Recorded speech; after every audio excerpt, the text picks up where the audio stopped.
Ukrainian president has come up with this one last statement, and he's so sure about it. Since a long time, we have been thinking that a war between Russia and Ukraine is going to come on an end. Although, if you talk about critical analysis, we all knew that Russia wouldn't agree on the negotiation part, which US is coming up with, and Ukraine wouldn't accept what Russia is asking them. But this particular time, Vladimir Zelenskyy has come up with this one more statement, and they're like, Russia is never going to stop this war. That is a declaration which I have done in a lot of videos, because this war is something where both of the parts are so rigid about what they want in from this whole particular scenario. But this whole statement is coming even after Donald Trump has given them enough assurance. And recently, on 27th of December, Russia has put up another attack on Kyiv, and which is devastating enough. Not just that, Russia has been accommodating many more missiles and weapons. It means Russia is in a position and wants more and more attacks to happen. Why is Russia not stopping this war? Why is Russia not counting on the fact how much economical damage Russia is getting out of it? Why is Russia so much ardent of the fact that Russia's allies are also on the stake? And one among those allies, and the biggest one right now, is India. India and Russia has been making their friendship to another level. Not just that, if you see right now, India's whole GDP has been increased so much. I mean, we have a GDP of around $4 trillion. That's a big number. But I'll tell you what, I'll tell you a surprising fact. 30% of the GDP has come from the crude oil which we buy from Russia. Yes, Russia has been giving us oil on a very discounted rate.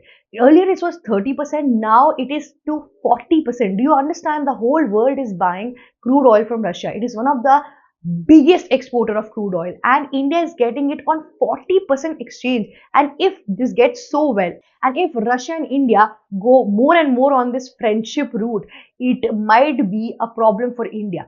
Yes, so basically, what I was telling you, that how India's GDP has been so much calculated from the crude oil they're buying. So India basically buys crude oil from Russia. Then they refine it from companies known as Reliance and some other companies. They refine it and sell it in the entire Western country, and specifically in the entire European Union. Do you even understand what profit India is getting out of it? Even if India is going under inflation, even if India is getting under poverty or anything like that, its GDP is never on the stake. India always had this one supremacy of the tourism, through which India was generating so much economic power. But now they also have this crude oil asset, through which they are selling the diesel all around the world. And if this goes on much more of a bigger part, then the war between Russia and Ukraine is also going to define the oil, or should I say the GDP growth of India. I'll tell you how.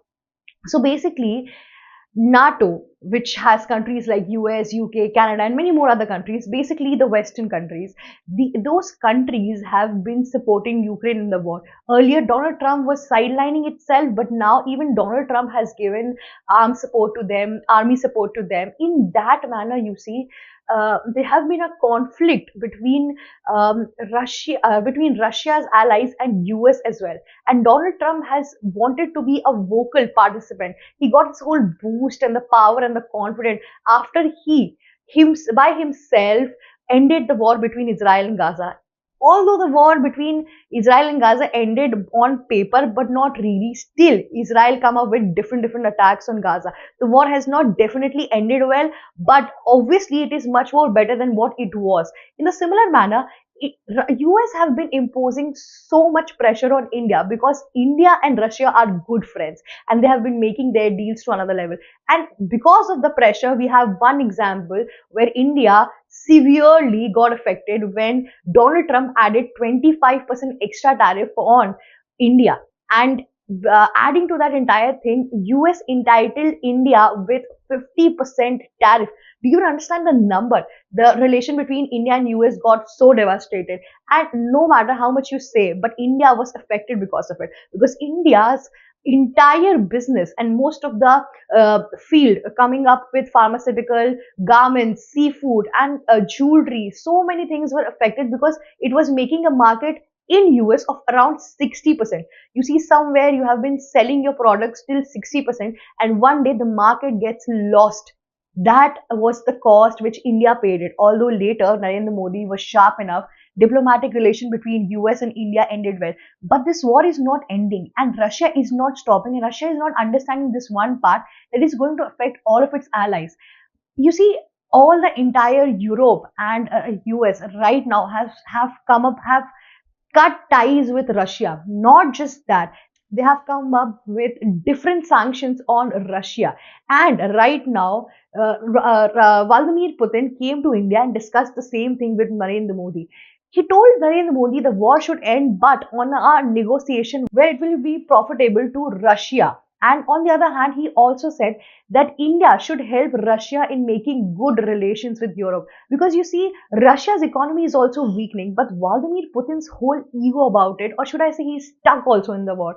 So basically, he won the eastern part of the Ukraine, which is the Donbass area, Luhansk area, but Ukraine is not ready to give it to Russia, because once Ukraine gave it to Russia, there is no going back. Russia is going to invade more and more. But Russia has come up with this whole paperwork agreement that if I will be given the eastern part of the Ukraine, I won't invade in Ukraine's more space. But that is a lie, obviously. In fact, Israel had this whole written agreement that they won't attack after the ceasefire, but you still hear attacks, you still hear the war is going on, and Netanyahu is absolutely unapologetic with that whole fact. In the similar manner, you cannot trust it. And if Ukraine gives the entire part to Russia, he's going to have half of Ukraine, and Luhansk area straight goes up to the Kiev one. Kiev is the capital of Ukraine, and it is going to affect the Ukrainians out there. And that is why the war is not coming to an end. But today we are going to talk about how India will be so devastated if this war continues more and more. So basically, Russia is going to come on a point where the entire Western nations will impose many more sanctions and will cut out sail from Russia, because Europe stopped buying oil from Russia way back because they wanted to end the war and Russia was not willing to do it, so they did it. Now you understand that India is having very good relation with all these countries and specifically Western ones. Now to impose much more pressure on Russia, they're going to again attack India. India is the most, I should say, for them it's the easiest one also, and it's the most developed one also. So basically there's this one player in the game who is strong enough but also easy to attack with. So somewhere they find India in that manner because they cannot do it to China. China has a market, has a global market, and these countries have been reliant on China like anything. So basically it's like China has become their salt of the food. So no matter whatever they do, they cannot sideline China, and that is why even Donald Trump was not messing up with China. He did with India. Coming on the other southeastern countries, if you see, Pakistan, Nepal, Bangladesh, Sri Lanka, none of them are really powerful enough that these countries would put so much effort to, sideline them. They're already mostly sidelined, so they don't have power. The two most powerful countries in the Southeast Asia right now is India and China. And if you see who has the greater power, that is who has the greater power in terms of market, that is of course China. And that is why people are not fighting with China, but these countries are going to come on India some or the other way. Now you need to understand this another thing. Recently there were news that Indian soldiers are also sent to Russia to fight on the foremost area against Ukraine, and this created a controversy out there because not just Indian soldiers went there to fight, but North Korean were also sent to fight. And on the other hand, we have also seen that weapons and high technology which were sent by China to Russia. So basically, these countries can be isolated on just supporting Russia, and if the entire Western nation goes against these countries, leave anything else. But if particularly talking about India, India is going to suffer massive losses. Although India is trying their level best to have a good connection with Central Asia, coming up with Afghanistan. We saw that recently in 2025, Taliban delegation came to India and they had good relations and they were talking about trade deals and all of it. Now, coming on the Middle East area, you have also seen that India has been going on a trip and a visit, and they have made such good contacts and good trade deals and bilateral talks with Ethiopia, Jordan, and Oman at the same point of time. But still, you see, there's this one thing that Western countries have money and have demand as well. So basically, no matter wherever we go, but they're going to pay you much more. And if BRICS, the organization which has been working on this part of reducing the supremacy of dollar out there, if that works out, then India would be able to deal in their local currency, and that is going to be powerful for India. So these countries are going to try hard to push down India, and they're going to do several things. And what if one day European Union comes to India and say that we are imposing these number of tariff on you, duty charges on you, or they're going to impact the entire global market on India? Then there would be a problem. And they're going to just state this one reason, what Donald Trump did, and that was that you are supporting Russia in the whole fight, and that's it. So Russia need to understand this one thing.